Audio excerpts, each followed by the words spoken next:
हाल ही में हुई यूएस का ईरान पर एयर अटैक्स कैसे ईरान को एक अजीब सा विन विन मौका दे सकता है और ट्रंप के लिए एक डिप्लोमेटिक सॉल्यूशन। Let's see. कल रात ही यूएस ने ईरान की 3 मेन न्यूक्लियर साइट्स पर एयर अटैक किए, जो कि है फोर्डो, नाटांज और इस्फान। 1979 के इरानियन रिवॉल्यूशन के बाद यह पहली बार है जब यूएस ने सीधे ईरान की फैसिलिटीज को टारगेट किया है। प्रेसिडेंट ट्रंप ने इसे स्पेक्टेकुलर मिलिट्री सक्सेस कहा। अब ईरान के सामने एक मुश्किल भरी चुनौती है, या तो बड़ा जवाब देना, मतलब लड़ाई को और ज्यादा बढ़ाना, क्योंकि एक वीक रिस्पॉन्स से उनकी कंट्री की लीडरशिप का पब्लिक सपोर्ट कम हो सकता है। फॉरेन अफेयर्स मिनिस्ट्री ने इसे ब्रूटल मिलिट्री एग्रेशन कहा है। लेकिन यहां आता है एक मजेदार मोड़। कुछ एक्सपर्ट्स का कहना है कि ईरान के लिए एक छुपा हुआ मौका भी है।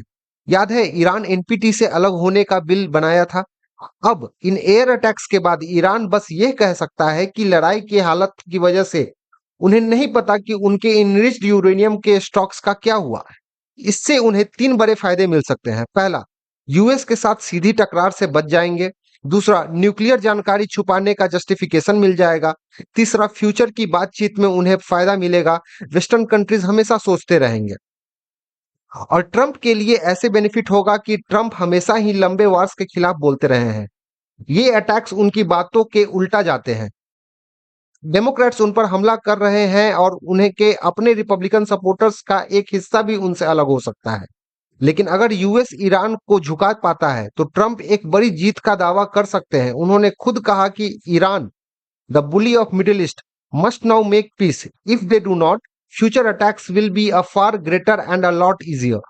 तो ये उनके लिए एक डिप्लोमेटिकली निकलने का रास्ता हो सकता है। अपनी ताकत दिखाओ, फिर शांति की बात करो। ये सिचुएशन बहुत नाजुक है। एक तरफ ईरान के पास मौका है अपनी न्यूक्लियर स्ट्रेटजी को फिर से सोचने का बिना सीधी लड़ाई के। दूसरी तरफ ट्रंप के पास एक रास्ता है अपने पीस थ्रू स्ट्रेंथ के नैरेटिव को जस्टिफाई करने का। तो दोस्तों, जियोपॉलिटिक्स कितनी कॉम्प्लिकेटेड हो सकती है, ये आपको दिख रहा होगा। हर कदम के कई गहरे मतलब और छुपे मौके होते हैं। ये सिर्फ एक मिलिट्री अटैक नहीं, बल्कि एक नया डिप्लोमेटिक चेस गेम है। कमेंट सेक्शन में बताओ आपको क्या लगता है, इससे मिडिल ईस्ट का फ्यूचर कैसा बदलेगा।